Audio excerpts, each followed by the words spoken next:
the Deputy Minister of Higher Education and Training, that would be Mr. Buti Manamela, is here to encourage those who want to apply for NSFAS to do so, because the closing date is on the 15th of December 2024. Let me introduce him. Thank you very much, Deputy Minister, for your time. You can just explain to us about the purpose, why you are here. Well, today we are doing one of the activations of the National Student Financial Aid Scheme. We're starting at Grace Bible Church, but we'll also be going to various centers, including Jabulani Mall, Alex Mall, I think it's San Kopano, and also a mall in Diepsloot. And the idea is to bring awareness. And yes, we have had a huge response, I must say. I mean, already more than 60% of the applications of those who want to study, new students who want to study in the new year, have already been granted. So there's a lot of excitement, and I must say that there will not be any extension beyond the 15th of December this year, because we believe that we've done a lot of work in bringing awareness, and basically those who've completed those will be completing their grade 12 this year, and they want to study at a university or at a TVET college, and their household income is less than 350,000, they can apply for a free bursary at the NSFAS, which will cover their transport, their tuition, and also there is a lifestyle allowance for them to get by. And those who as household income is more than that can then apply for an NSFAS loan, and those who are SASSA beneficiaries automatically do not have to submit any document. They automatically qualify for NSFAS. So if you're a parent, if you're a child, if you're at home, if you haven't applied for NSFAS and you have written your grade 12 this year, please make inquiries. Please go and make an application at the National Student Financial Aid Scheme so that you're able to get funding for next year. What are the documents that they need to bring? Well, one needs to have their ID, obviously, the proof of income of their parents or guardians to show that they earn less than what they what they claim, but also to also show that they have applied at a university or at a TVET college. But the two most important things are your ID and also proof of income, which will then be checked against the South African Receiver of Revenue and the Department of Home Affairs. I know a lot of people say, look, this is our payslip, this is how much we earn, but that's not the only information we rely on. We also go to SARS and say, all right, this person claims to be earning this much. Is that the case? And that's why there have been a lot of people who've been declined because they have not followed those. And some people just generally take chances. We've seen last year the Hawks, the SIU actually was pursuing those students who had fraudulently applied for NSFAS. Please don't try that. Just apply. Don't fake any documents, but also don't agree when someone says give us money for you to get an NSFAS application. Applications are for free. Also, don't give away your password once you have applied for the NSFAS. Are you encouraging those who have finished studying and working to pay back NSFAS? Oh, no, of course.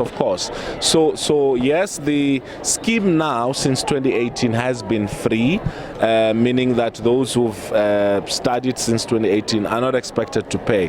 But if you've been in TEFSA, which was the old NSFAS, and the NSFAS before 2018, and you know that you owe, please pay, because some of that money is what we use to fund new students. If you're working, please make sure that you pay back the money you owe to NSFAS. There were issues from others saying that, Deputy Minister, there are corruption allegations at NSFAS. Others are not getting money. Others are getting more. You would remember the issue of that girl that got millions. Yeah. How are you treating that? Yeah. Look, we've put in, I think in July, August this year, the minister appointed an administrator. No, in fact, in April this year, the minister appointed an administrator administrator for a term of a year, which is ending in April, and we have seen how they've moved in swiftly to introduce new payment platforms using existing banks,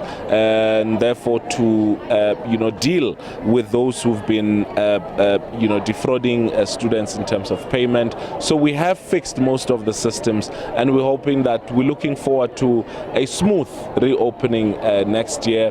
The NSFAS itself has been working hard to clear up what they owe to universities and also what they owe to individual students. So we're hoping to start the new year on a clean slate. What does NSFAS cater for? Because most people don't know. Others are saying it's food, others are saying accommodation, others are saying stationery. What do you exactly cater for? So everything that a student need for them to study at a university or a TVET college, NSFAS covers that.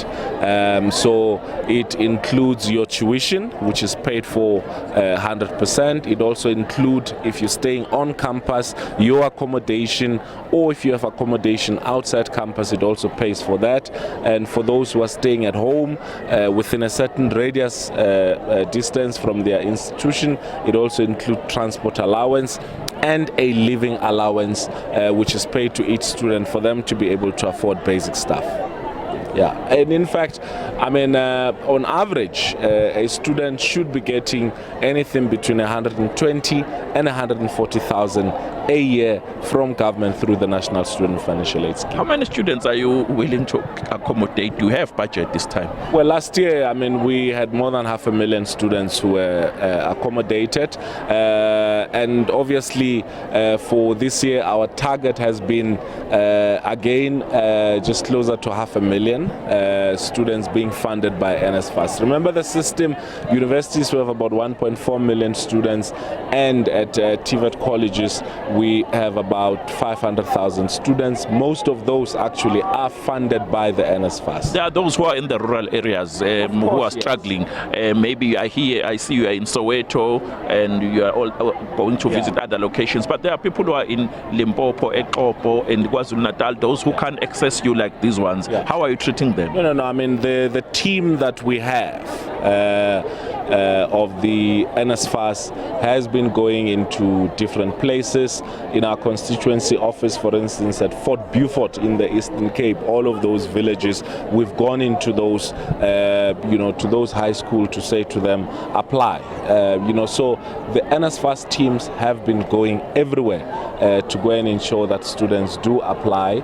And we're also hoping that you guys who reach all these areas will send the message for us so that students are able to apply for NSFAS so that they can study at university and TVET college next year. After the 15th, we will arrange an interview with you so that we can know how many people managed to come and register. Thank you very much for your time. Okay. Thank you very much. That was the Deputy Minister of Higher Education and Training. That would be Mr.